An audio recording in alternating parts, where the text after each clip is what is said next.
News, सच जरूरी है। दर्शकों नमस्कार, मैं हूं श्रद्धा तिवारी और आप देख रहे हैं MNS न्यूज टीवी। तो स्वागत है आपका ब्रेक के बाद शाम की खबरों में। एक नजर आज की हेडलाइंस की ओर। राजस्थान एक्शन में मंत्री किरोड़ी लाल मीणा नकली खाद बनाने वाली फैक्ट्री पर मारी रेड। अहमदाबाद एक दुर्घटना स्थल पर मानवीय सेवा और ईमानदारी की मिसाल। तिरुवनंतपुरम अमेरिकी राष्ट्रपति डोनाल्ड ट्रंप के बयान पर कांग्रेस नेताओं की टिप्पणियों पर कांग्रेस सांसद शशि थरूर का बयान। तो खबरें विस्तार से। राजस्थान एक्शन में मंत्री किरोड़ी लाल मीणा नकली खाद बनाने वाली फैक्ट्री पर मारी रेड, मचा हड़कंप।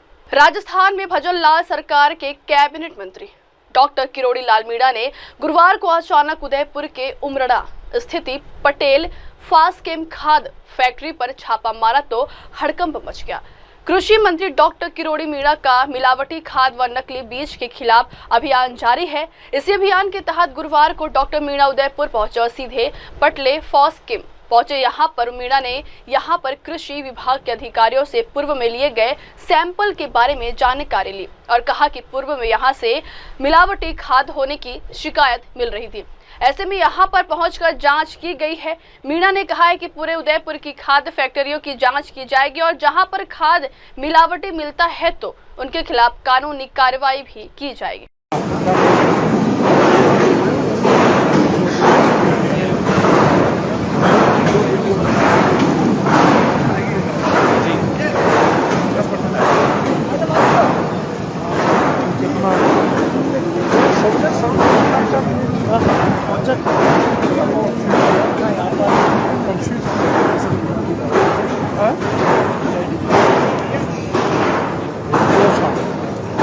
ऊपर से ये देखना पड़ेगा, ऊपर से ये देखना पड़ेगा कि जैसे लगातार बारिश आ रही है 2 साल से और बाहर ही पड़ा है, अब ये पिलर क्यों नहीं रहा है स्टोन का मुद्दा।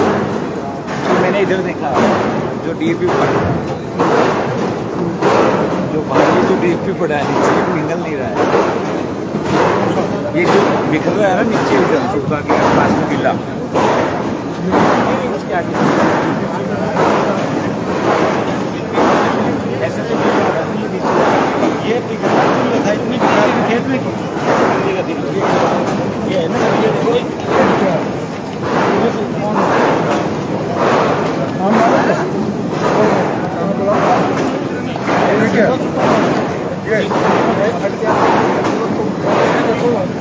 ये बोल भाई साहब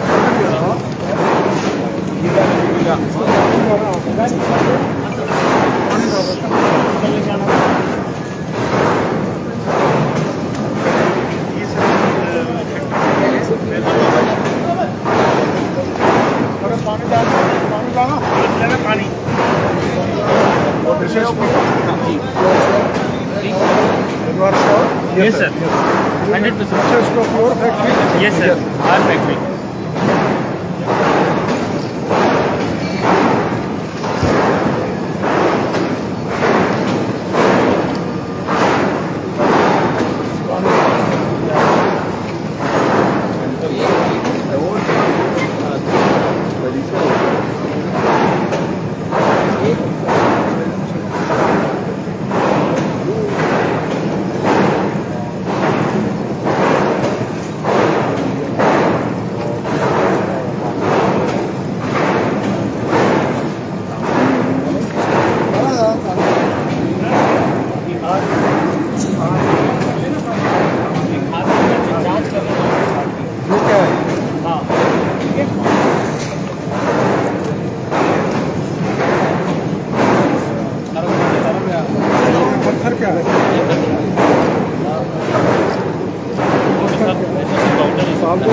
थोड़ा सा पानी नहीं डालना है, थोड़ा सा पानी लगता है। आपको किशनगढ़ में देखने को मिला ना सर, हमारे यहाँ ऐसा कुछ भी नहीं, ऐसा कुछ भी नहीं है सर। हम लोग तो उसकी बहुत प्रशंसा करते हैं। हाथ में लग रहा है, टूट रहा है सर, टूट रहा है। वो ज़्यादा ड्राई हो जाता है, थोड़ा पानी लगता है, उसमें टाइम लगता है। ज़्यादा हम लोग ड्रायर में चलाते हैं ना तो थोड़ा सा कोई बात नहीं, चेक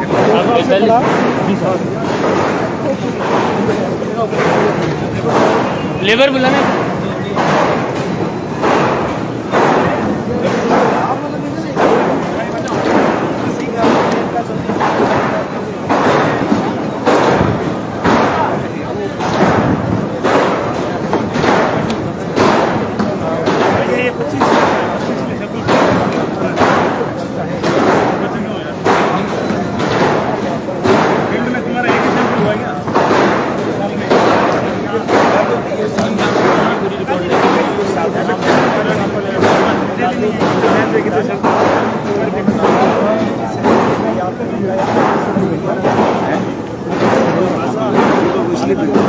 महीने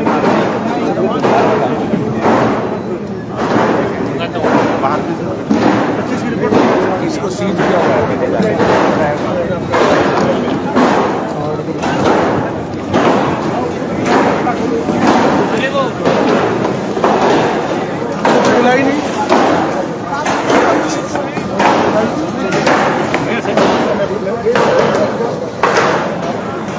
बिल्कुल नहीं मिल रहा है। ये तो पिघला ही ये वजन से देख लो आप हेवी। थोड़ा मीडिया वालों जरा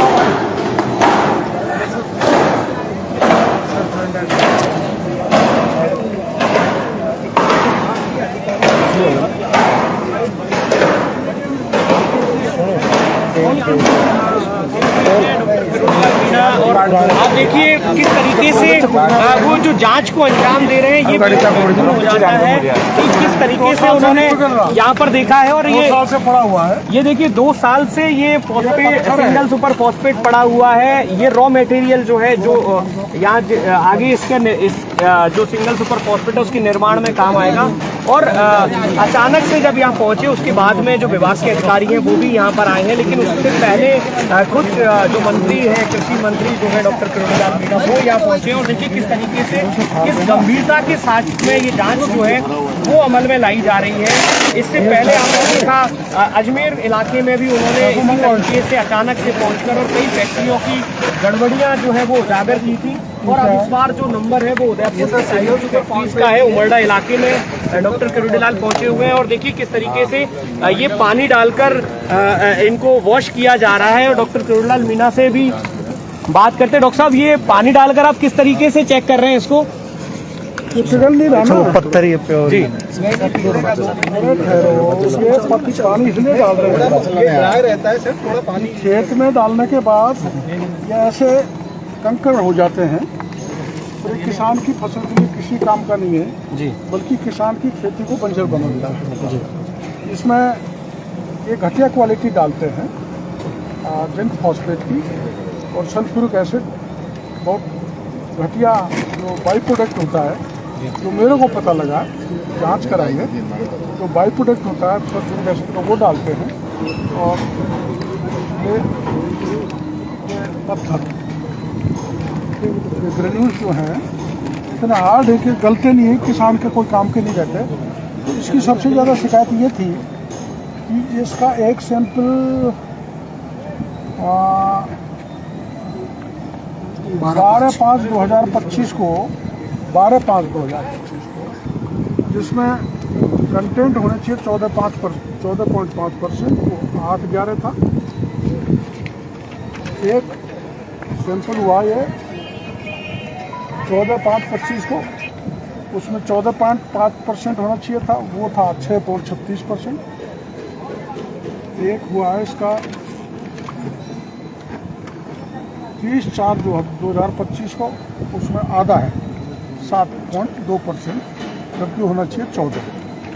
ये शिकायतें मिली थी इनकी पहले भी, भारत सरकार की टीम भी इनको देख के गई है और इनको 6 महीने तक इनकी सब्सिडी सस्पेंड रखी है, फिर भी ये सुधर नहीं रहे। ऐसे जो लोगों को, हम सभी ऑलमोस्ट सभी फर्मों को हम देखेंगे और हम इनको निवेदन करेंगे कि आप अपनी क्वालिटी सुधारो, किसान के साथ ऐसे धोखा मत करो, उसको बर्बाद मत करो। इनको 388 रुपये की सब्सिडी तो भारत सरकार देती है एक इस बैग पे, इसको कंपनी को, टू प्रमोट दी एसएसपी। अब वो तो ये खाई जाते हैं और ये घटिया माल बना के किसान को लूट रहे हैं। ये आप इसका ले लो, ये 8 सैंपल कब इनके फेल हुए हैं, तो मैंने बताया इनके अलावा। तो इस ढंग से इनको देखने के लिए आए और ढेर सारी जितनी भी यहाँ कंपनियाँ हैं नकली माल बना रही हैं, घटिया माल बना रही हैं, उनको सैंपल लेंगे, सैंपल टेस्ट कराएंगे और गड़बड़ निकला तो सबको सील करेंगे, मुकदमे भी दर्ज कराएंगे और इनको पुख्ता इलाज करना पड़ेगा। बिल्कुल। बढ़ते हैं अगली खबर की ओर। अहमदाबाद एक दुर्घटना स्थल पर मानवीय सेवा और ईमानदारी की मिसाल। अहमदाबाद के व्यवसायी राजेश पटेल की जिन्होंने एक भयावह विमान दुर्घटना के बाद न केवल राहत कार्य में मदद की बल्कि ईमानदारी की भी एक अनोखी मिसाल कायम की है, जिसे लेकर अब राजेश पटेल का बयान सामने आया है। उन्होंने कहा है कि दुर्घटना मेरे घर से सिर्फ 300 मीटर की दूरी पर हुई थी। जैसे ही हमें पता चला, हम पड़ोस में रहने वाले एक डॉक्टर की एम्बुलेंस लेकर तुरंत घटनास्थल की ओर भागे। वहां पहुंचते ही हमें सिर्फ धुआं और जलती हुई आग दिखाई दी। हमारी आंखें जल रही थी, सांस लेना मुश्किल हो रहा था। वही घटनास्थल पर पहुंचने के बाद राजेश पटेल और उनकी टीम ने जीवित लोगों को तलाशने की कोशिश की, लेकिन दृश्य इतना भयावह था कि कुछ भी बचा ही नहीं था। सर, मेरा नाम राजेश पटेल है। मैं शाहीबाग में रहता हूँ और मेरा बिजनेस कंस्ट्रक्शन और ज़मीन का है। राजेश जी, प्लेन क्रैश हुआ उसी समय आप खुद वहाँ पे इतनी बड़ी आपदा में कुछ न कुछ सेवा करने के लिए, कुछ न कुछ काम करने के लिए पहुँच गए थे, अपना बिजनेस छोड़ के। फिर आपको क्या लगा, किस तरह से आपको वहाँ पे शिक्षक हो? मैं ये हादसा हुआ वो मेरे घर से 300 मीटर दूरी है। जैसे मालूम पड़ा कि ये प्लेन क्रैश हुआ है तो मेरे बगल में डॉक्टर रहते हैं, उनकी एम्बुलेंस लेके मैं चला गया, क्योंकि मेरे को मालूम है कि ऐसी टाइम में फायर ब्रिगेड और एम्बुलेंस की ज़रूरत होती है, क्योंकि ऐसे हादसे 2008 में भी बॉम्ब ब्लास्ट हुआ था, तब वो वहाँ पर भी मैं गया हुआ था और मैंने सारी चीज़ देखी थी। मैं वहाँ पर गया तब मंजर ऐसा था कि कुछ दिखाई नहीं रहा था। आँख में वो पेट्रोल और जो आग बरस रही थी उसकी वजह से आँखों में भी जलन हो रही थी और धुआं था, तो अंदर जाने की कोई जगह ही नहीं थी। फायर ब्रिगेड ने 15-20 मिनट में उसका सारा आग बुझाई और उसके बाद हम लोग अंदर गए। तो हम अतुल्यम की जो बिल्डिंग बीच वाली बिल्डिंग है उसमें गए, तो हमने जो देखा तो कोई सबकी बॉडी तितर बितर पड़ी हुई थी। हमारा पहला प्रेफरेंस ऐसा था कि भी कोई जिंदा हो तो उसको तात्कालिक 108 में लेके उनका जीव बचा सके, लेकिन वो टाइम पे ऐसा मंजर था कि कोई जीवित, हमने वो टाइम पे ही सोच लिया था कि उसमें कुछ बचेगा नहीं, क्योंकि सारा प्लेन का मलबा और सारी बॉडियाँ जली हुई थी। हमने सारा इकट्ठा करके वो टाइम पे तो कोई सामान भी नहीं था, तो पुरानी साड़ियाँ, दुपट्टे और गेहूं के जो कोथड़े होते वो लेके हमने सारी बॉडी कलेक्ट करके, समझो 4, साढ़े 4, 5 बजे तक तो सारा एजेंसी आ गई थी। तब तक ये 5 बजे तक बॉडी सब रिकवर कर ली। उसके बाद हम आधा घंटा हम बैठे वहाँ पर और हम हमारे साथ 5-6 लोग भी और थे। तो उन्होंने सोचा कि अब कुछ ना कुछ तो ये सारा, कोई आदमी को जीव नहीं बचा सके तो उसकी कोई चीज़ होए तो उसको अपने ढूंढे। तो हमने एक लोखंड का रोड और 2-4 लकड़ियाँ लेके वहाँ पर नीचे देखा तो जो 7 किलो की बैग वाला जो लगेज वाला रूम है, वो लगेज वाला पार्ट्स में से कई सारे बक्से मिले, जली हुई बैगें मिली। तो उसको फंबोला और खोला तो उसमें 4 ब्रिटिश पासपोर्ट मिले, 6 इंडियन पासपोर्ट मिले, कई सारे जले हुए मोबाइल, लैपटॉप, आईपैड, ये सारी चीज़ें जली हुई थी। एक पैसेंजर का तो चालू मोबाइल ही मिला हमको, जो उसकी स्क्रीन टूटी हुई थी लेकिन उसका कोई ऑपरेटिंग चालू नहीं हो रहा था। उसके बाद जो अंदर की बैगें खोले, कवर खोले तो कई सारे गहने मिले, पाउच मिले, शादी में यूज़ होती है वैसी ज्वेलरी भी मिली। वो सब मिला के 70-80 तोला जो गोल्ड था वो हमने वहाँ पर जो ऑफिसर थे हमको जो बताया गया था, वो 5-6 बैगे भर के यानी थैले भर के हमने उनको सुपुर्द की। उसके बाद हमने ऐसा सोचा कि भी ये कुछ चीज़ें, अभी कोई आदमी तो बचा नहीं है लेकिन उनको परिवार को उसकी आखिरी निशानी मिले, ऐसा हमारा ट्राई था। हमने करीबन 9:30-10 बजे तक वहाँ पर डटे रहे और जो भी चीज़ हाथ में लगी, भगवान की गीता भी हमको मिली थी, कृष्ण भगवान की छोटी मूर्तियाँ, चांदी के बर्तन, ये सारी चीज़ें हमने इकट्ठे करके सरकारी ऑफिसर को हमने दे दिया था। ये सारा मंजर देख के ऐसा लग रहा था कि भी मानवता की धोरण पे ये काम करना हमारा फर्ज था और यही चीज़ जो मृतक है उनके परिवारजनों को मिले और उसकी आखिरी निशानी उनको संभाल के रखे, ऐसा हमारा मोटिव था। खास करके कितना गोल्ड का आपको बचका मिला और आपने, अगर आप नहीं होते और आपकी जगह कोई दूसरा होता तो वो आदमी क्या करता, मगर आपके मानवता, ह्यूमनिटी दिखाई कि वो किसी और का क्या मोटिव है वो तो हमको मालूम नहीं है, लेकिन ऐसे माहौल में लोग वो अलग अलग तरीके से सोच के वो घर जेब में भी कुछ चीज़ें डाल देते, लेकिन हमारे पास हमारा दिमाग भी ऐसा था कि हम किसी की मदद कर सके। ये सारी चीज़ में मैंने कभी एक फ़ोटोग्राफ भी नहीं लिया है, मेरा मोबाइल मैंने यूज़ किया ही नहीं है। हमारा मोटिव यही था कि भी जो चीज़ें मिले उसको इकट्ठा करके, हम किसी को बचा तो नहीं सके, लेकिन ये चीज़ें मिलके उनकी आखिरी निशानी उनके परिवारजनों को मिले, ऐसा ही हमारा मोटिव था। कितना गोल्ड होगा? गोल्ड करीबन 70 से 80 तोला गोल्ड था और 50 से 70 हज़ार कैश था। वो 500 की नोटों में था। वो सारी गड्डियाँ करके हमने ऑफिसर को दे दी थी। आपने पुलिस को सौंपा, क्या पूरी प्रोसीजर रही, क्या किस तरह से? नहीं, वहाँ पर 2 PI थे, IPS थे और सारे NSG कमांडर, हम 5-6 लोगों के अलावा, सरकारी ऑफिसर के अलावा और कोई नहीं था, क्योंकि वहाँ तक तो अमित भाई भी आने वाले थे, होम मिनिस्टर, तो उसकी वजह से हम जो जवाबदार व्यक्ति थे वही लोग हाजिर थे। बढ़ते हैं अगली खबर की ओर। तिरुवनंतपुरम अमेरिकी राष्ट्रपति डोनाल्ड ट्रंप के बयान पर कांग्रेस नेताओं की टिप्पणियों पर कांग्रेस सांसद शशि थरूर का बयान। अमेरिकी राष्ट्रपति डोनाल्ड ट्रंप के बयान पर कांग्रेस नेताओं की टिप्पणियों पर कांग्रेस सांसद शशि थरूर कहते हैं कि मध्यस्थता का मतलब है समानता। आतंकवादियों और उनके पीड़ितों के बीच, आतंकवादियों को भेजने वाले राज्य और उन्हें खदेड़ने वाले राज्य के बीच कोई समानता नहीं है। जिस राज्य में हमले किए जाते हैं और जिस राज्य में आत्मरक्षा का अधिकार होता है, उनके बीच कोई समानता नहीं है। जहां समानता नहीं है वहां कोई मध्यस्थता नहीं हो सकती। हमने यह स्पष्ट कर दिया था कि अगर पाकिस्तान हमला करने का फैसला करता है तो हम उसका जवाब देंगे। यह संदेश सिर्फ पाकिस्तान को ही नहीं बल्कि दुनिया को दिया गया। आपको बता दें कि पाकिस्तानी सेना प्रमुख असीम मुनीर से मुलाकात के बारे में पूछे जाने पर अमेरिकी राष्ट्रपति डोनाल्ड ट्रंप ने कहा था कि मैंने युद्ध रोक दिया है, मैं पाकिस्तान से प्यार करता हूं, मुझे लगता है कि मोदी एक शानदार व्यक्ति है। मैंने कल रात उनसे बात की, हम प्रधानमंत्री मोदी के साथ व्यापार समझौता करने जा रहे हैं। इस व्यक्ति ने पाकिस्तान की तरफ से और प्रधानमंत्री मोदी ने भारत की तरफ से इसे रोकने में बहुत प्रभावशाली भूमिका निभाई। दोनों ही परमाणु संपन्न देश है। Pakistani Army Chief of Staff. What are you looking forward to achieving diplomatically? Well, I stopped a war between Pakistan. I love Pakistan. I think Modi is a fantastic man. I spoke to him last night. We're going to make a trade deal with Modi of India. But I stopped the war between Pakistan and India.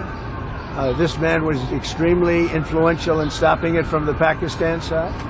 Modi from the India side, and others. And they were going at it, and they're both nuclear countries. I got it stopped. I don't think I had one story. Did I have one story written about it? I stopped a war between two major nations, major nuclear nations. I don't think I had a story written about it, but that's okay. You know why? The people know. The people know. Did anybody write that story about the war? Did anybody? Did you write it? Oh, did you write it? You wrote it.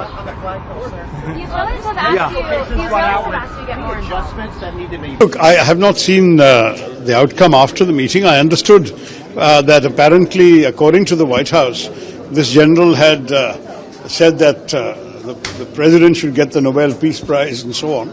And he was rewarded with a lunch. I'm very pleased that I hope the food was good and that he has also got some food for thought in the process. I would hope that in these interactions with the Americans, that they would also remind Pakistan of the great importance of not supporting terrorism, of not providing a safe haven to terrorists, of not enabling, guiding, training, arming, financing, equipping and dispatching terrorists to our country from their soil. This is something which some of the American senators and congressmen who met the Pakistani delegation that was there at the same time that my delegation was there, did do. They did tell Pakistan all of this. And it is our hope that everyone in the US government will do this. They could not have forgotten the episode of Osama bin Laden so quickly. Osama bin Laden killed over 2,000 people in the 9/11 attacks. And he did so on American soil. He destroyed 2 iconic American buildings. Large numbers of American citizens and those of many other nationalities lost their lives. So in those circumstances, Pakistan's culpability in hiding this man until he was finally found in an army, in a safe house near an army camp in a cantonment city, That is something that could not be that easily forgotten and forgiven by the Americans. So I hope that while the general was being wined and dined or lunched and munched, I don't know, at the same time that he would have got these firm messages, because that would also be in America's interest. Sir, your delegation met the Vice President, but Yeah. the General now meeting the President himself. So there is allegation from the Congress that our diplomatic relations or our foreign relations are not that good. That's why it has come to such a situation. How do you see this? No, I mean, there's absolutely no doubt that our Prime Minister had already met the President first. For us, for a parliamentary delegation to be received by the Vice President is itself a significant honor, because in some countries, parliamentary delegations only met by other parliamentarian members, or members in this case of the US Congress and Senate. We met them also, but we certainly had the privilege of seeing both the Vice President and the Deputy Secretary of State. And in both cases, we gave exactly the message that you have heard the Prime Minister now giving to the President. So not only was this message already received from our delegation, but it was received and accepted without any demur, disagreement or argument by the Vice President and by the Deputy Secretary of State. They fully understood exactly where we were coming from. You know, the question about mediation is something that I have answered to all of you in the past. Mediation implies equivalence, and there is no equivalence between terrorists and their victims. There is no equivalent between a state that dispatches terrorists and a state that repels them. There is no equivalence between a state from which attacks are conducted and a state that is exercising its right of self-defense. And where there is no equivalence, there can be no mediation. The question is academic. Furthermore, in the case of Operation Sindoor, from day one, India had made it very clear that this was a strike of retribution against terrorists. At no stage did India ever imply it was the opening salvo of a protracted war. On the contrary, we made it clear that if Pakistan chose to respond, only then would we further respond. If Pakistan stopped, we would stop. This message was given not just to Pakistan, but to the world.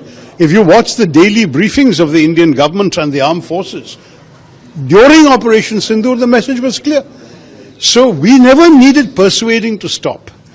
If there was any pressure from American President Trump, that pressure would have only been on Pakistan. It would only have been on General Munir. So maybe that's why he needs to thank. It's not on us.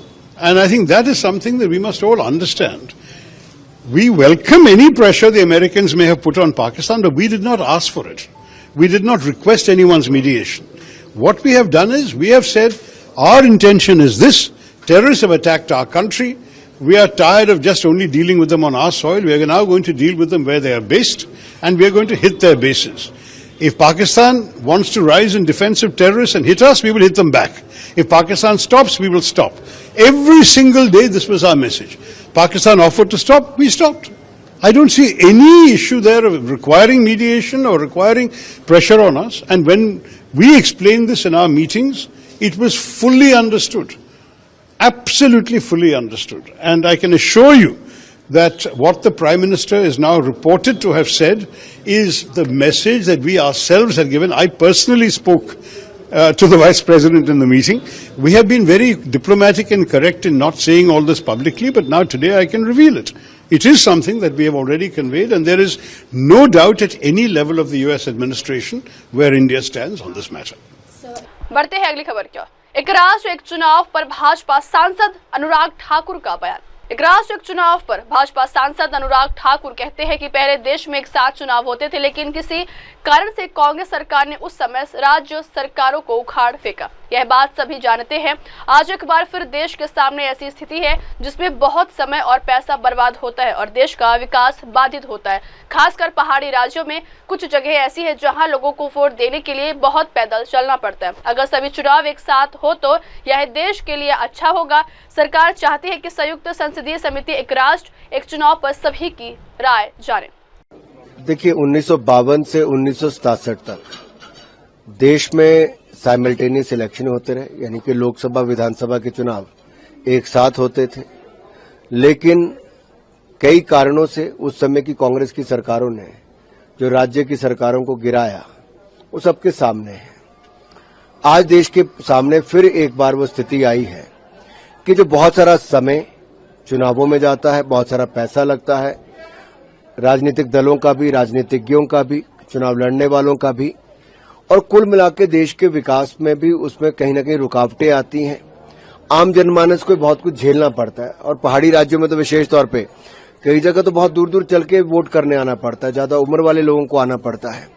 अगर ये चुनाव एक साथ होते हैं तो इससे देश की भलाई है, लेकिन सरकार चाहती है, भारत सरकार चाहती है कि वन नेशन वन इलेक्शन पे जो ज्वाइंट पार्लियामेंट्री कमेटी है वो समाज के सभी वर्गों से, बुद्धिजीवी हों, राजनीतिक दल हों या फिर चुने हुए प्रतिनिधि हों, इन सब की राय भी जाने, मीडिया वालों की राय भी जाने कि वन नेशन वन इलेक्शन के आने का लाभ क्या होगा, और इस बिल में और संशोधन अगर कोई करने तो क्या करने चाहिए, इसमें और सुधार अगर की आवश्यकता है तो क्या हो सकते हैं।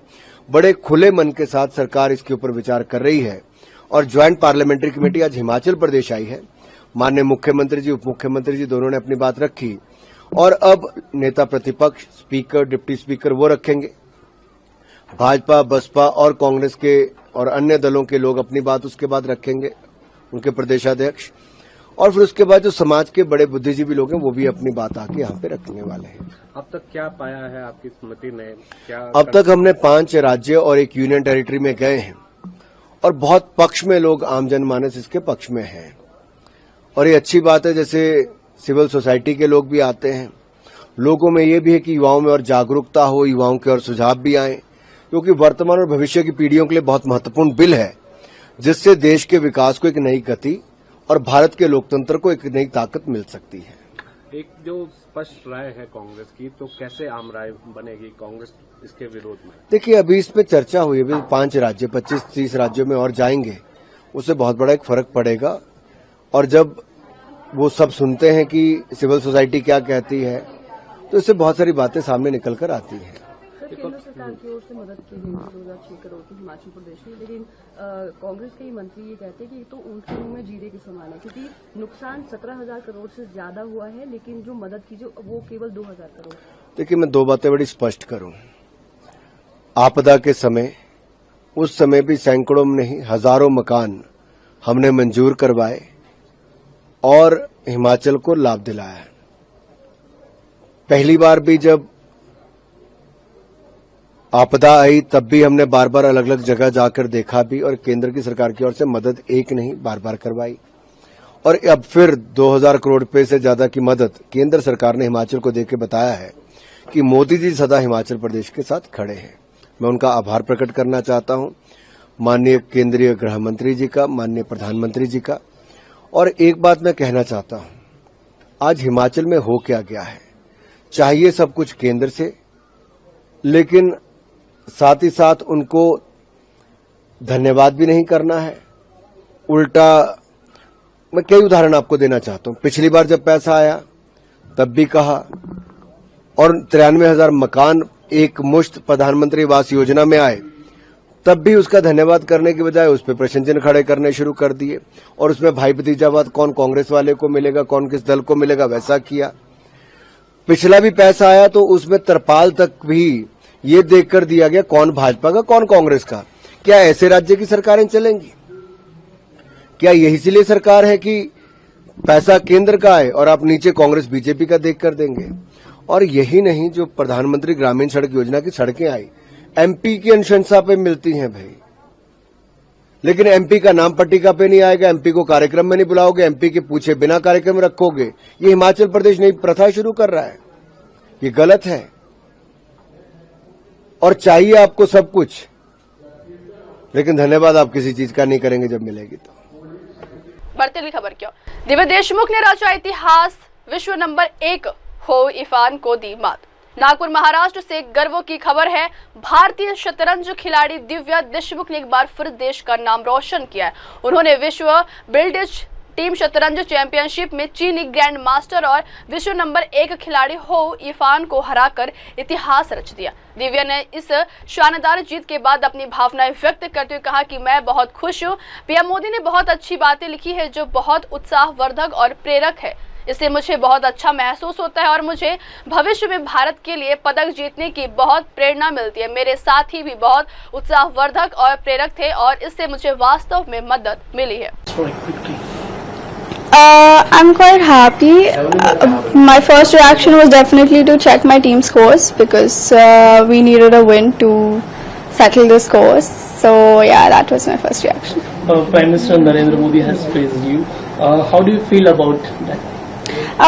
Honorable Modi sir has written a lot of nice things that are very encouraging and motivating. So it makes me feel quite good and also gives me a lot of motivation to win medals for India in the future. Did you prepare any special strategy before that match? No, I didn't have time to prepare because it was quite last moment, but I would say my teammates were very encouraging and they were quite motivating, and that really helped me to be calm. What's your next goal after this historic victory? I'm playing in World Cup next month, so I'm preparing for. बढ़ती अगली खबर की ओर। बेरोजगारी पर कांग्रेस का सरकार पर हमला, वेणुगोपाल का बयान। देश में बढ़ती बेरोजगारी को लेकर राजनीतिक बयानबाजी तेज हो गई है। कांग्रेस सांसद केसी वेणुगोपाल ने केंद्र सरकार पर तीखा हमला बोलते हुए कहा है कि सरकार अपने वादों को निभाने में पूरी तरह विफल रही है। वेणुगोपाल का बयान है, इस देश में बेरोजगारी दर 5.6% है और यह हर महीने बढ़ रही है। मौजूदा सरकार हर साल 2 करोड़ नौकरियां देने का वादा करके सत्ता में आई थी, लेकिन आप इस देश का हाल देख सकते हैं। जिन लोगों को रोजगार मिला है वे भी अपनी नौकरियां खो रहे हैं। रिक्त पदों को भरने के लिए कोई स्पष्ट कार्यक्रम नहीं है। उन्होंने आगे कहा कि राहुल गांधी ही ऐसे नेता हैं जो लगातार पिछले 10 वर्षों से बेरोजगारी के मुद्दों को सरकार के सामने उठा रहे हैं।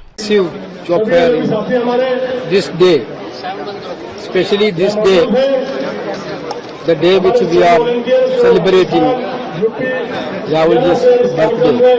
There is no celebration from the party level because we clearly told our party members do humanitarian works, constructive works, not within a celebration. Therefore, Indian Youth Congress has done a good job. It is a clear-cut message to the country that Youth Congress is trying to address one of the biggest problem of this country. You see that the latest PLFS survey is telling unemployment rate in this country is 5.6%. Every month this unemployment rate is increasing.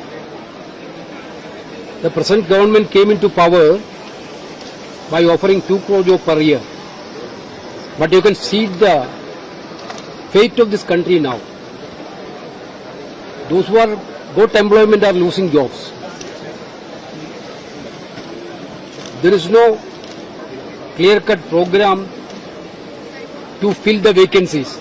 You can see in the most of the government departments are running with a vacancy.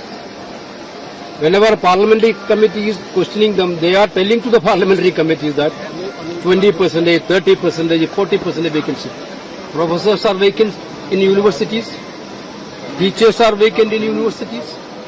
All other departments, not many vacancies are there. There is no concrete plan to fill that vacancy at all by the government. Hollow promises only for the youth of this country. Rahul Gandhi is the person last 10 years continuously taking this issue with the government. You can, while Bharat Jodo Yatra, walking 4,200 kilometers from Kanyakumari to Kashmir, lakhs of youth interacted with them. They shared their pain. They shared their agony and difficulties of life to Rahul Gandhi. So after that, you can verify in his parliament speech, he emphasized about the situation of the youth in this country. But there is no concrete action. For last 10 years, Rahul Gandhi himself is completely batting for this unemployment issue and tried to find out solutions. Government is totally insensitive on this issue. In this time, something is better than anything. So Youth Congress is doing this job. We are not telling it is the biggest thing, but in their level, at least they are giving relief to the some of the youth. It's a big message to the country. So I sincerely congratulating them. That's all. बढ़ते हैं अगली खबर की ओर। शिमला भाजपा सांसद और एक राष्ट्रीय चुनाव जेपीसी के अध्यक्ष पीपी चौधरी का बयान। भाजपा सांसद और एक राष्ट्रीय चुनाव जेपीसी के अध्यक्ष पीपी चौधरी कहते हैं कि देश में एक राष्ट्र एक चुनाव कोई नया विषय नहीं है। 1984 से लेकर अब तक कई राजनीतिक दलों ने एक राष्ट्रीय चुनाव लागू करने की कोशिश की है। भारत की विधि आयोग और नीति आयोग ने भी रिपोर्ट दी है। वाजपेयी के समय की कई समितियों ने भी यही भावना व्यक्त की थी। बाद में कांग्रेस के राज्यसभा सदस्य नचियप्पन सुदर्शन ने भी एक राष्ट्रीय चुनाव का समर्थन किया। अगर हिमाचल प्रदेश की बात करें तो कई जगहों पर पहुंचना मुश्किल है, इसीलिए हम वहां शिक्षकों को तैनात करते हैं। इसका सबसे बड़ा शिकार हमारे सरकारी स्कूलों के छात्र हैं, जहां मध्यम वर्ग और गरीब तबके के बच्चे पढ़ते हैं। फोर्स से लगातार विभिन्न पार्टियां प्रयास कर रही हैं कि एक देश एक चुनाव होना चाहिए। उसमें लॉ कमीशन ऑफ इंडिया की रिपोर्ट भी है, एक देश चुनाव के लिए नीति आयोग का पेपर भी है, और उसके पहले लॉ कमीशन ऑफ इंडिया की और रिपोर्ट है, और भी जो संविधान में विभिन्न सुधार करने के लिए कमेटी बैठी थी वाजपेयी जी के टाइम, उसमें भी है। उसके बाद में हमारे कांग्रेस के ये नचियप्पन सुदर्शन जो हैं, उनके वो राज्यसभा के मेंबर थे, वो चेयरमैन थे कमेटी के, लॉ कमेटी के। उन्होंने भी वन नेशन वन इलेक्शन के लिए कहा है कि देश में होना चाहिए, क्योंकि आप देखते हैं कि एक तरफ तो चुनाव अलग अलग होते हैं और चुनाव साथ होते हैं। तो चुनाव साथ होने में नुकसान क्या है और चुनाव अलग अलग होने में नुकसान कितना है। अब आपके देखें कि जहां तक हिमाचल प्रदेश की बात करें, दुर्गम कई ऐसे बूथ हैं जहां पर पहुंचना बड़ा मुश्किल होता है। तो वहां पर हम टीचर्स को लगाते हैं, वो जाकर के वोटर लिस्ट प्रिपेयर करता है पंचायत की, उसके बाद में वोटर लिस्ट प्रिपेयर करता है विधानसभा की, वोटर लिस्ट प्रिपेयर करता है लोकसभा की, फिर बाद में पंचायतों के चुनाव कराओ, विधानसभा के चुनाव कराओ, लोकसभा के कराओ। तो आप सोच सकते हैं कि सबसे ज्यादा पीड़ित जो हैं हमारे विद्यार्थी हैं, और वो भी उन सरकारी स्कूलों के जो कि हमारे मिडिल क्लास और गरीबों के बच्चे पढ़ते हैं। जो कॉन्वेंट एजुकेशन जहां पर हैं, प्राइवेट स्कूल है, उनके तो टीचर्स नहीं लगते हैं। तो आप देखिए कि हमारे उन बच्चों के साथ में कितना अन्याय है। तो इसमें हमें सभी बहुत व्यापक जो है, पार्लियामेंट का भी मानना है, वहां पे कंसल्टेशन हो, सभी स्टेक होल्डर्स को सुना जाना चाहिए और उनकी हर एक की क्या पीड़ा है उसको जानना चाहिए। क्योंकि ये सवाल चुनाव, ये अगर हम ये देखें कि पॉलिटिकल पार्टी जो हैं, ये पॉलिटिकल पार्टी जो, हम तो रिसीविंग एंड पे, अगर रीजनल पार्टी अपनी बात करेगी, नेशनल पार्टी अपनी बात करेगी, लेकिन जनता क्या चाहती है। तो हमारा अनुभव ये रहा, जहां पर भी गए सिविल सोसाइटी से सुना, चाहे पंजाब में जो, जबकि भारतीय जनता पार्टी की सरकार नहीं है, आपकी है और कांग्रेस का बोलबाला दोनों का है, लेकिन वहां पर 100% सिविल सोसाइटी के लोग, चाहे वाइस चांसलर हो, चाहे हमारे पद्म भूषण ऐसे लोग जो थे, पद्म श्री वाले लोग थे, चाहे नेशनल अवार्डी, विभिन्न मतलब बहुत एमिनेंट लोग जो पंजाब, हरियाणा, चंडीगढ़ के, सबने एक ही आवाज में कहा कि हम बार बार दुखी हो जाते हैं। तो इसीलिए किसी को पूछो जो राजनीति से जुड़ा नहीं है, वो यही कहेगा कि एक साथ चुनाव होने चाहिए, अलग अलग चुनाव नहीं होने चाहिए। बहुत बड़ा फायदा। तो डेलिब्रेशन कर रही है कमेटी, देखो सभी पार्टी के लोग हैं इसमें, तो हम सब पार्टी के लोग हैं, कोई भी निर्णय लेंगे हम नेशनल इंटरेस्ट में लेंगे।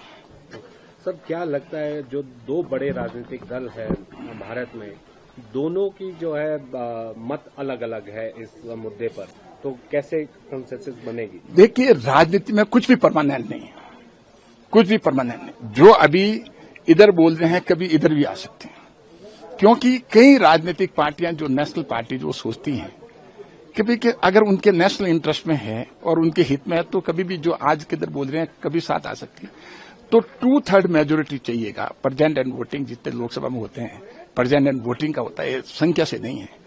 तो मेरा मानना है कि ये एक ऐसा विषय है कि सबके हित का है, और पूरा जनता में अगले 1-2 साल में ऐसा माहौल बन जाएगा पूरे देश में विद्यार्थियों का। मेरा मानना है कि पार्टी को मजबूर होना पड़ेगा, हर राजनीतिक पार्टियों को, क्योंकि हर बच्चा, हर स्टूडेंट चाहता है, किसी में कंपटीशन देता है तो हमेशा चाहता है कि उसका अपॉइंटमेंट आगे सरके, कभी खुद सरके। तो इसीलिए मैं चाह रहा हूं कि पूरे देश में माहौल ऐसा बन जाएगा अगले 2 सालों में कि कोई भी राजनीतिक पार्टी जो है उसका विरोध वन नेशन वन इलेक्शन का नहीं कर पाएगी, ये मैं आपको विश्वास दिलाता हूं। पर कई जगह ये मत निकल कर आ रहा है कि इसमें जब एक हवा चलती है तो पूरे देश में एक हवा चलेगी, जो क्षेत्रीय दल है उनका अस्तित्व खत्म हो जाएगा। देखिए, इसमें हमें हमारे वोटर को अंडर एस्टिमेट करने की जरूरत नहीं है। हमारे वोटर ने अप्रूव किया है। जहां 7 चुनाव हुए, नेशनल लेवल पे अलग पार्टी आई, स्टेट में अलग आई। चाहे अभी आपके सामने वो आंध्र प्रदेश का देख लो, हिमाचल में देख लो, दिल्ली में देख लो, बिल्कुल पार्लियामेंट की सारी सीटें बीजेपी की आई और पूरा का पूरा आप स्वीप कर गई। वोटर को अंडर एस्टिमेट मत करो, वोटर बहुत समझदार है। अगर हम वोटर को अंडर एस्टिमेट करते कोई पार्टी करती तो गलत फहमी में है। इसीलिए बाहर का दरवाजा कई बार क्या है कि वोटर क्या सोचता है, हम क्या सोचते हैं। हम ये सोचते हैं कि हम जो सोचते हैं वोटर सोचता है या स्टेक होल्डर सोच रहा है, वो बड़ी भारी भूल होती है। आप क्या सोचते हैं, मुझे ये पहचानना पड़ेगा कि जनता क्या सोच रही है, मैं क्या सोच रहा हूं वो इम्पोर्टेंट नहीं है। तो इसीलिए जो पॉलिटिकल पार्टी ये सोच ले कि जनता क्या चाहती है, इसीलिए हम चाहते हैं कि ये जनता की नब्ज क्या है, वो जो पॉलिटिकल पार्टी समझ जाएगी अपना आप स्टैंड बदलेगी। क्योंकि ये डेमोक्रेसी जो है विल ऑफ द पीपल है। अगर जहां पीपल की विल नहीं है जिसके साथ में, वो खत्म हो जाएगा, उसका बाहर का दरवाजा दिखा देंगे। तो इसीलिए इस मुद्दे पे मेरा मानना है कि जो पॉलिटिकल पार्टी जो अगर खिलाफत करेगी, क्योंकि अगर आम जनता ये चाहती है कि उनका इंटरेस्ट जो है वन नेशन वन इलेक्शन में है और कोई पॉलिटिकल पार्टी खिलाफत करती है उसके लिए, अपने खुद के हित के लिए, तो उसको बाहर का दरवाजा भी जनता दिखाना जानती है। एक आखिरी सवाल, संशोधन जब संसद में लाया जाएगा, जाहिर सी बात है उसमें तो जो सत्ताधारी दल है जिसके पक्ष में मतदान होगा ही, वो अमेंडमेंट तो पास हो ही जाएगा। बिल्कुल हो। मेरा मानना है कि देखो, राजनीति में कोई परमानेंट स्थिरता नहीं होती है। सब अपने अपने समय को देख के, जनता की पल्स देख करके राजनीतिक पार्टी बदलती रहती है। राजनीतिक पार्टी जनता की पल्स से बदलती है, अपने आप नहीं बदलते हैं। उनकी ताकत जनता है और अगर वो चाहते हैं कि मेरी वो ताकत बनी रहे तो उस ताकत के हिसाब से अपना बहाव भी मोड़ लेते हैं, वो अपना जो डायरेक्शन भी मोड़ लेते हैं जनता के पल्स के हिसाब से। बढ़ते हैं अगली खबर की ओर। आगजनी, पथराव और चारों तरफ चीख पुकार। अमरोहा में 2 पक्षों में हुआ जमकर बवाल। यूपी के अमरोहा के नौगावा सादात थाना क्षेत्र में कार और मोटरसाइकिल में मामूली टक्कर के बाद विवाद ने हिंसक रूप ले लिया। मोटरसाइकिल सवारों के समर्थक में पड़ोसी गांव के दूसरे समुदाय के सैकड़ों लोगों ने मुस्लिम कार चालक के रिश्तेदार के घर पर हमला कर दिया और घर में आग लगा दी, जिससे घर में रखा सामान जल गया और रुई की फैक्ट्री में भी आग लग गई। घटना में घर में बंधे पशु झुलस गए और एक भैंस जलकर मर गई है। हमलावरों ने घर में मौजूद महिलाओं और पुरुषों को लाठी डंडों से पीटा और शोर सुनकर जब मोहल्ले के लोग आए तो हमलावर वहां से भाग गए। सूचना मिलते ही वरिष्ठ अधिकारी भारी पुलिस बल के साथ मौके पर पहुंचे और स्थिति को नियंत्रण में किया। बढ़ते अगली खबर की ओर। भारत माता के चित्र को लेकर डीवाईएफआई का राजभवन तक विरोध मार्च। तिरुवनंतपुरम केरल से एक बड़ी खबर। भारत माता के चित्र के आधिकारिक कार्यक्रमों में इस्तेमाल को लेकर डीवाईएफआई ने आज केरल राजभवन तक जोरदार विरोध मार्च निकाला है। डीवाईएफआई का आरोप है कि राजभवन में भारत माता के प्रतीक का राजनीतिक इस्तेमाल किया जा रहा है, जो संविधान की धर्मनिरपेक्ष भावना के खिलाफ है, जिससे कि नेताओं का कहना है कि भारत माता का चित्र किसी खास विचारधारा से जुड़ा हुआ है और उससे सरकारी कार्यक्रमों में जबरन थोपना लोकतांत्रिक मूल्यों के खिलाफ है। उन्होंने आरोप लगाया है कि यह सांप्रदायिक एजेंडा को बढ़ावा देने की कोशिश है। तो वहीं पर प्रदर्शन के दौरान राजभवन के बाहर पुलिस बल की तैनाती बढ़ा दी गई है। कुछ स्थानों पर हल्की झड़पें और धक्का मुक्की की भी खबरें आई है, लेकिन स्थिति पर जल्द ही काबू पा लिया गया।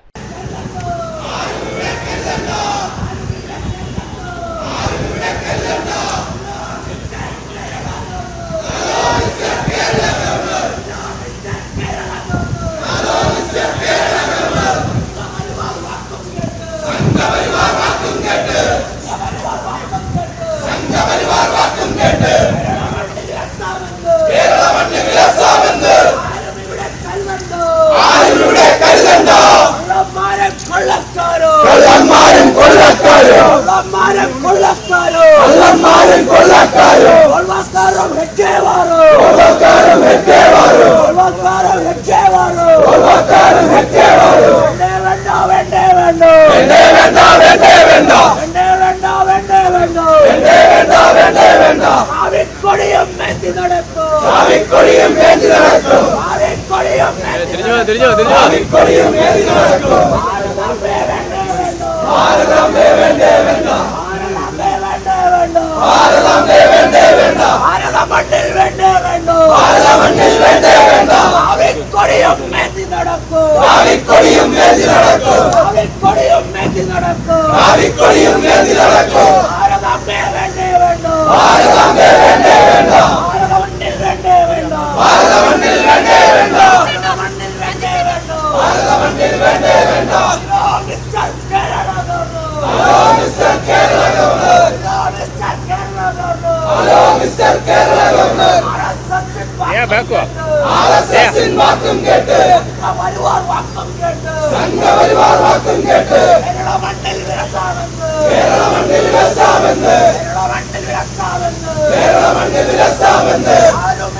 നിലയാണ് സ്വീകരിച്ചത്.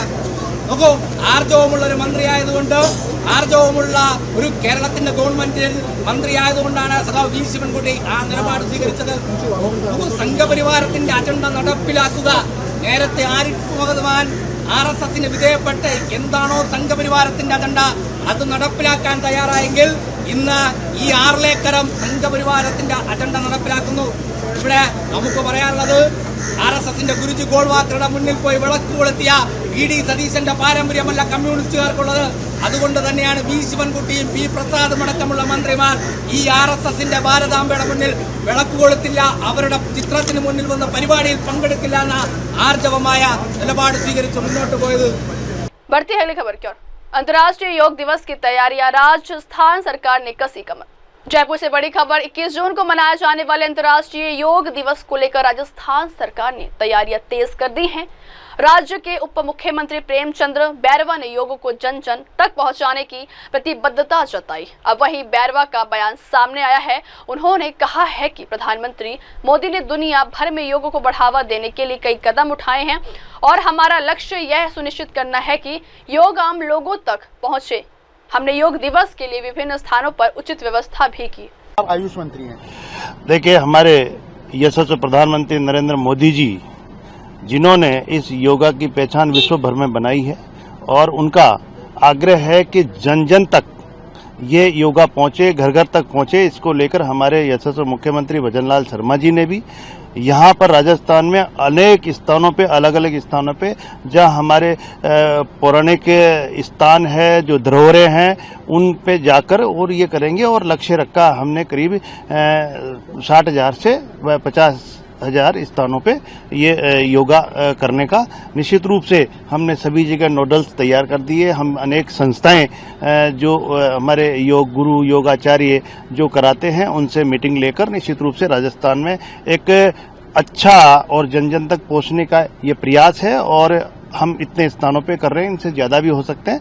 और हमारे यशस्वी मुख्यमंत्री भजनलाल जी शर्मा जी स्टेट प्रोग्राम जैसलमेर में रखा है। निश्चित रूप से एक अच्छा प्रयास है और सबको स्वस्थ और निरोगी रखने के लिए ये हमारे लिए बहुत अच्छा अभ्यास है कि हम योगा को अपने नित्य जीवन में अपनाएं। बढ़ते हैं अगली खबर की ओर। राजा रघुवंशी हत्याकांड, 5 आरोपी मेडिकल जांच के बाद कोर्ट में होंगे पेश। मेघालय से बड़ी खबर। चर्चित राजा रघुवंशी हत्याकांड में गिरफ्तार 5 आरोपियों को आज कोर्ट में पेश किया जाएगा। इससे पहले सभी आरोपियों को शिलांग से के सिविल अस्पताल में मेडिकल जांच के लिए लाया गया था। मेडिकल जांच के बाद पुलिस ने सभी आरोपियों को कड़ी सुरक्षा के बीच अस्पताल से बाहर निकाला है। इन सभी को आज स्थानीय अदालत में पेश किया जाएगा, जहां उनकी रिमांड या न्यायिक हिरासत को लेकर फैसला हो सकता है। बता दें कि राजा रघुवंशी की हत्या को लेकर राज्य में काफी सियासी और सामाजिक हलचल है। पुलिस ने अब तक की जांच में कुछ अहम सुराग मिलने का दावा किया है और उम्मीद है कि अदालत में पेशी के बाद आगे की कार्रवाई तेज हो सकती है। अब सभी की निगाहें अदालत की कार्रवाई पर टिकी है। क्या आरोपी रिमांड पर भेजे जाएंगे या न्यायिक हिरासत में रहेंगे?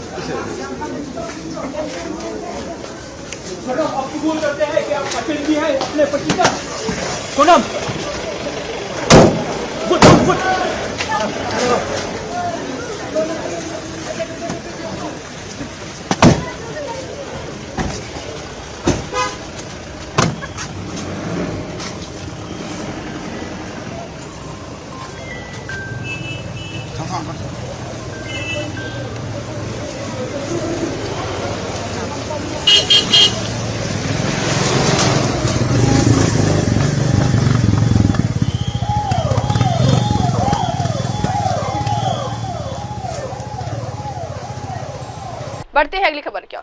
राष्ट्रपति द्रौपदी मुर्मू उत्तराखंड के 3 दिवसीय दौरे। राष्ट्रपति द्रौपदी मुर्मू आज से उत्तराखंड के 3 दिवसीय दौरे पर हैं। इस यात्रा के दौरान वह देहरादून में राष्ट्रपति निवास, राष्ट्रपति निकेतन में रहेंगे और विभिन्न परियोजनाओं का उद्घाटन, शिलान्यास करेंगे। 21 जून को राष्ट्रपति अंतर्राष्ट्रीय योग दिवस पर देहरादून में सामूहिक योगाभ्यास में हिस्सा भी लेंगे।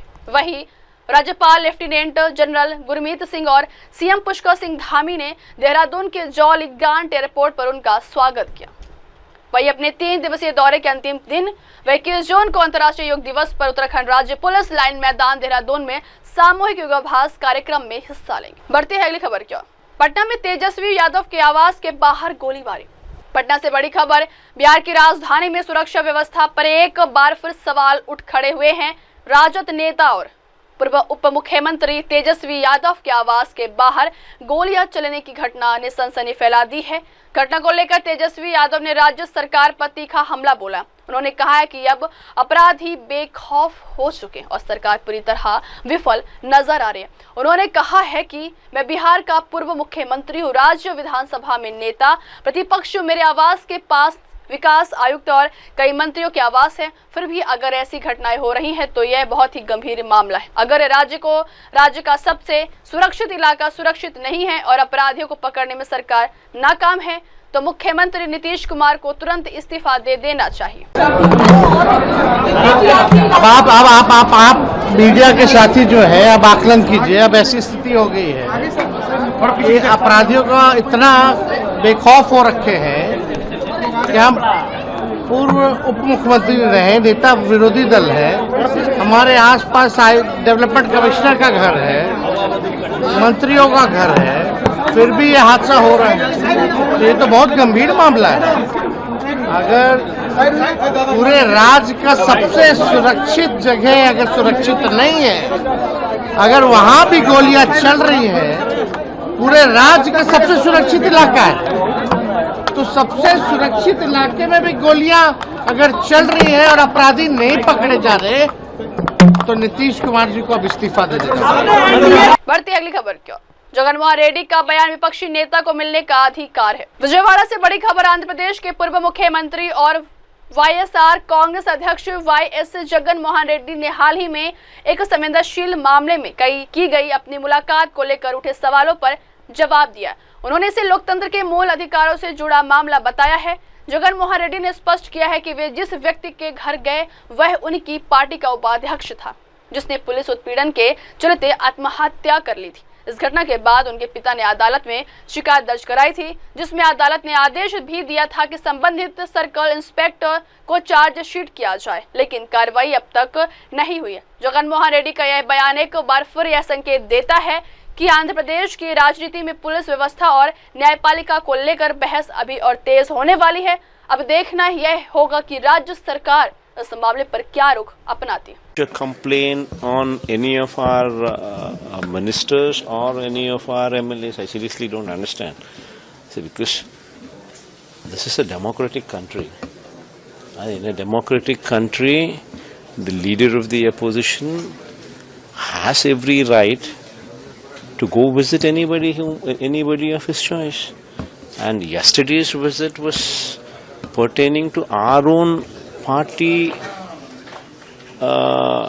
The person's house whom I had visited is our own party's Upasarpanch, our own party's Upasarpanch, vice president, our own party's vice president's house I had visited, and that vice president passed away, rather committed suicide due to police harassment, and his father filed a private complaint asking for the CI who was responsible to be charge sheeted, and he had a court verdict in his favor. In spite of that, the CI was not charged. So his father was feeling upset about it. And to that village to visit his father, who was also organizing his son's statue to be put up in his own village, right beside his own house, in his own land. And I had gone to pay a visit to that person who is grieved. What is wrong in it? It's our party vice president who passed away. And for that occasion, if I were to go, why should the cops not permit such going out? And why should the cops have any reservations on that? And why should for going there, why should our MLA or our ministers be charged? I really don't understand. This is what I mean by Red Book rule. This is what I mean by Red Book rule. Democracy is gone for a toss. Currently what is prevalent is Red Book. बढ़ते हैं अगली खबर की ओर। बिहार दौरे पर बोले चिराग पासवान। पटना से बड़ी खबर, प्रधानमंत्री नरेंद्र मोदी के बिहार दौरे को लेकर केंद्रीय मंत्री चिराग पासवान ने बड़ा बयान दिया है। उन्होंने कहा है कि यह दौरा प्रधानमंत्री की बिहार के प्रति प्रतिबद्धता को दर्शाता है। चिराग पासवान ने कहा है कि बिहार पीएम मोदी की प्राथमिकता है और यह साफ दिखाता है कि वह बिहार को विकसित बनाने के लक्ष्य को लेकर कितने गंभीर। जब भी प्रधानमंत्री बिहार आए हैं, उन्होंने राज्य को हजारों करोड़ रुपए की सौगात दी। उन्होंने आगे कहा है कि पीएम का यह दौरा विकसित बिहार की नींव को और मजबूत करेगा और राज्य के लोगों को नए अवसर और अधोसंरचना का लाभ मिलेगा। बहुत महत्वपूर्ण दौरा उनका बिहार का कल होने जा रहा है। नहीं, बिल्कुल प्रधानमंत्री जी खुशी हम सब। बढ़ते अगली खबर क्यों। कांवड़ यात्रा 2025 की तैयारी शुरू, मंत्री आशीष सूद ने की अधिकारियों के साथ अहम बैठक। दिल्ली में कांवड़ यात्रा 2025 को लेकर तैयारियां शुरू हो गई है।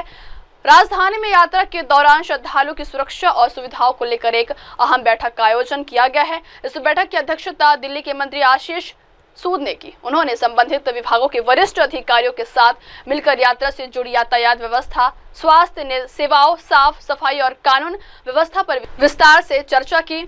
वहीं मंत्री आशीष सूद ने अधिकारियों को निर्देश दिए हैं कि यात्रा के दौरान कोई भी अव्यवस्था न हो और श्रद्धालुओं को सुरक्षित, सुविधाजनक और शांतिपूर्ण अनुभव मिले। बता दें कि कांवड़ यात्रा के दौरान हजारों की संख्या में श्रद्धालु दिल्ली होकर हरिद्वार और उत्तर भारत के अन्य धार्मिक स्थलों की ओर जाते हैं। ऐसे में यातायात और सुरक्षा एक बड़ी चुनौती होती है। परसों मुख्यमंत्री जी कांवड़ यात्रा की व्यवस्थाओं के संबंध में बैठक हुई थी और उससे पहले का जैसे उस दिन भी निर्णय दिया गया था कि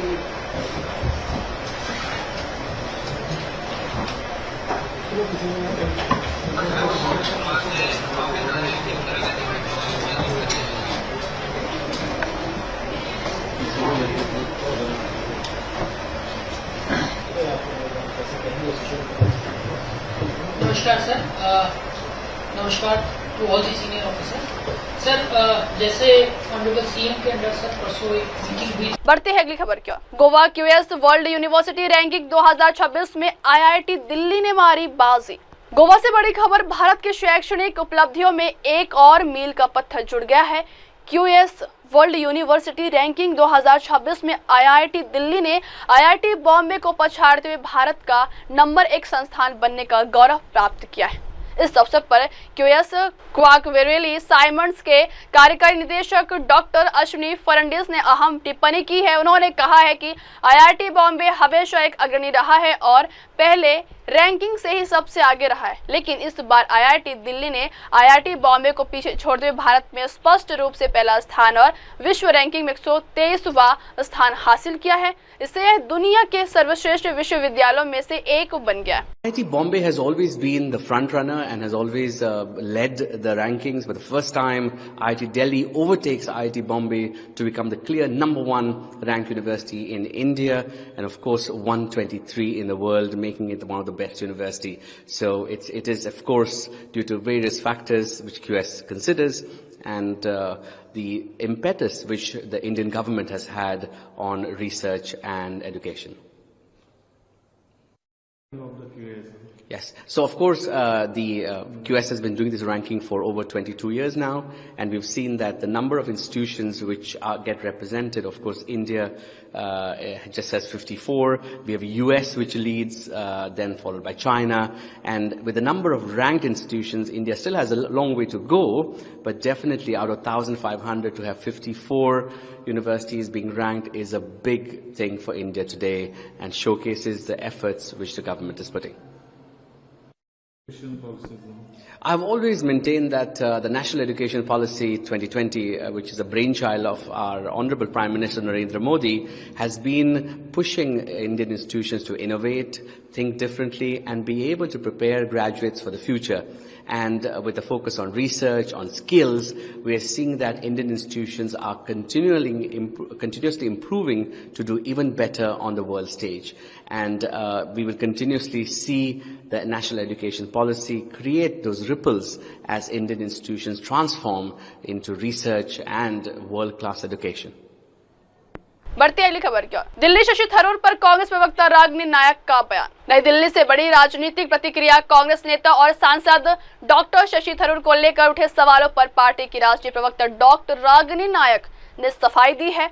उन्होंने स्पष्ट किया है कि पार्टी सरकार से सवाल कर रही है, न कि सेना से। डॉक्टर रागिनी नायक ने कहा है कि शशि थरूर एक शानदार वक्ता हैं और उन्हें गलत तरीके से निशाना बनाया जा रहा है। उन्होंने कहा है कि यदि अमेरिका के पूर्व राष्ट्रपति डोनाल्ड ट्रंप कहते हैं कि मुझे पाकिस्तान से प्यार है, तो यह जरूरी हो जाता है कि हम अपने विदेश नीति की दिशा पर सवाल उठाएं। डॉक्टर नायक ने कहा है कि कांग्रेस का सवाल नीतिगत पारदर्शिता, जिम्मेदारी और जवाबदेही से जुड़ा है और इसे राष्ट्र विरोधी या सेना विरोधी ठहराना लोकतंत्र के मूल्यों के खिलाफ है। देखिए, शशि थरूर जी ने जो बात कही वो बहुत वाकपटु व्यक्ति हैं। He is a wonderful orator. मुझे लगता है जो उन्होंने कहा वो बड़ी साफगोई के साथ कहा। लेकिन मैं ये जरूर कहना चाहती हूँ कि सरकार से सवाल पूछना देश को कटघरे में खड़ा करना नहीं होता, सेना को कटघरे में खड़ा करना नहीं होता। हमने सेना से कोई सवाल नहीं पूछा। सेना के शौर्य को हमने हमेशा सलामी दी। लेकिन ये सवाल पूछना तो जरूरी है कि ट्रंप अगर कह रहे हैं आई लव पाकिस्तान, तो ये इस हद तक कहां हमारी विदेश नीति पहुंच गई कि वो 13, 14, 15 अब तो अनगिनत बार बोल चुके हैं कि उन्होंने समझौता करवाया और सिंदूर के साथ सौदा हुआ, ट्रेड व्यापार के जरिए कराया। हम ये जरूर पूछेंगे कि अगर सरकार ने स्वयं स्वीकार किया कि चूक हुई थी पहलगाम आतंकी हमले में, तो किसने वो चूक की, कहां है वो व्यक्ति? हम ये जानना चाहेंगे कि जो लोग नरसंहार मचाकर गए पाकिस्तान के आतंकी, वो आतंकी आज कहां हैं? अभी तक पकड़े क्यों नहीं गए? पाकिस्तान को पहले सूचना क्यों मिली? ये सेना की कमियां नहीं है, ये देश की सरकार की कमियां हैं। जब प्रतिनिधि मंडल के रूप में और उसके सदस्य के रूप में शशि थरूर जी और अन्य नेता तमाम विपक्षी दलों के गए, उन्होंने देश की बात रखी, देश के सम्मान में बात रखी, पाकिस्तान के नापाक इरादों का भांडाफोड़ किया। पर देश में मजबूत, सक्षम, सकारात्मक विपक्ष के नाते कांग्रेस पार्टी ये सवाल जरूर पूछेगी।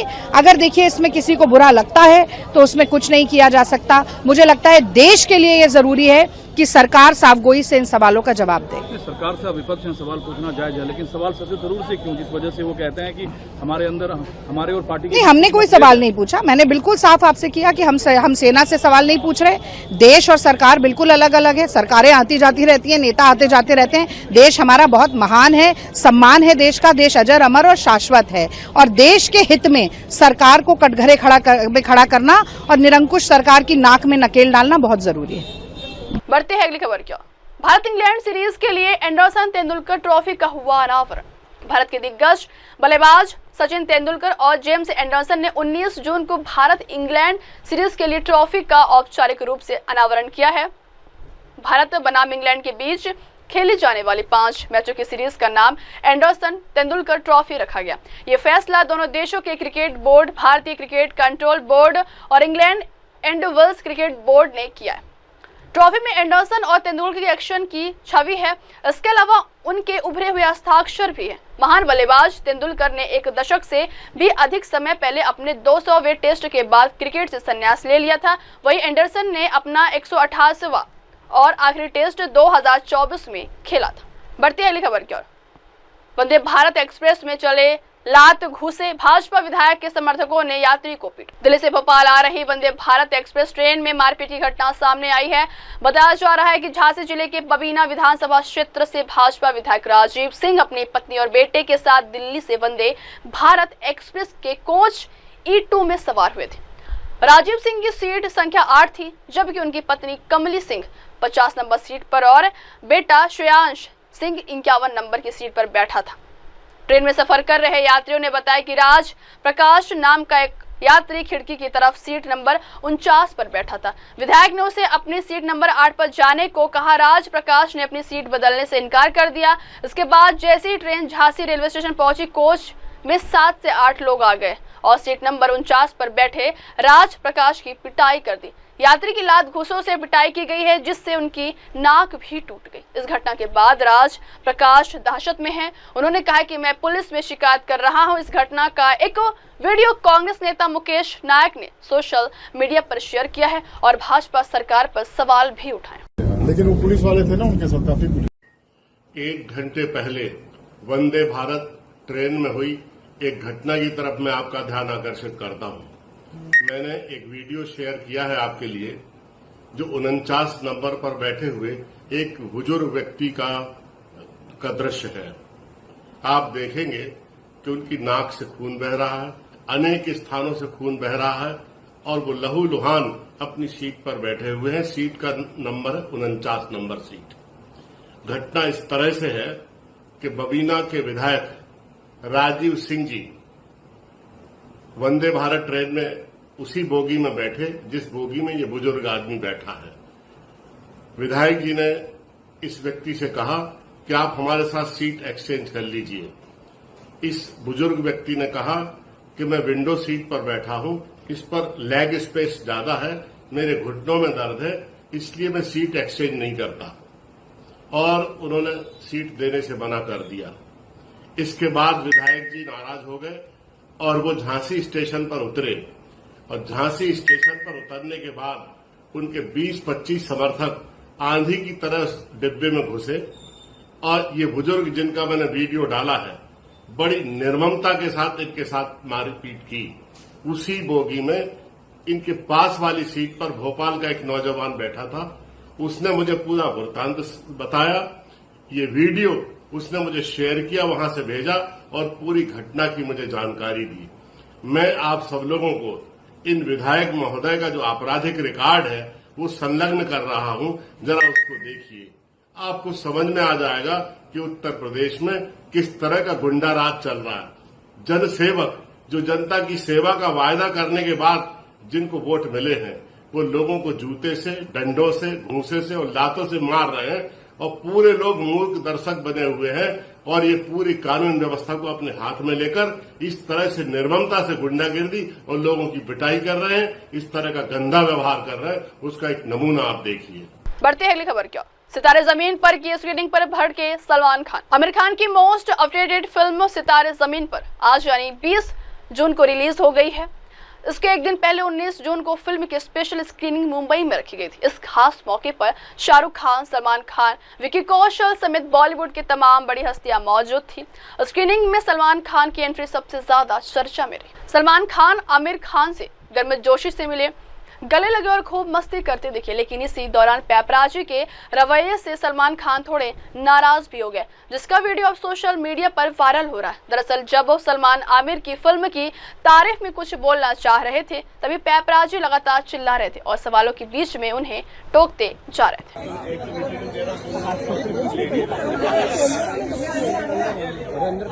मैंने बोला कि बहुत अच्छी पिक्चर है, मेरे को करना ये पिक्चर फॉर श्योर। मुझे फोन आता है कि यार वो पिक्चर तो यार मुझे भी अच्छा, इसने मुझे बोला था कि यार मैं कर चुका हूँ यार ये। अरे यार ये तो शूट करेगा। ऐसा हो सकता है कि वो हाँ बोले और मैं बीच में हूँ। ये सही हुआ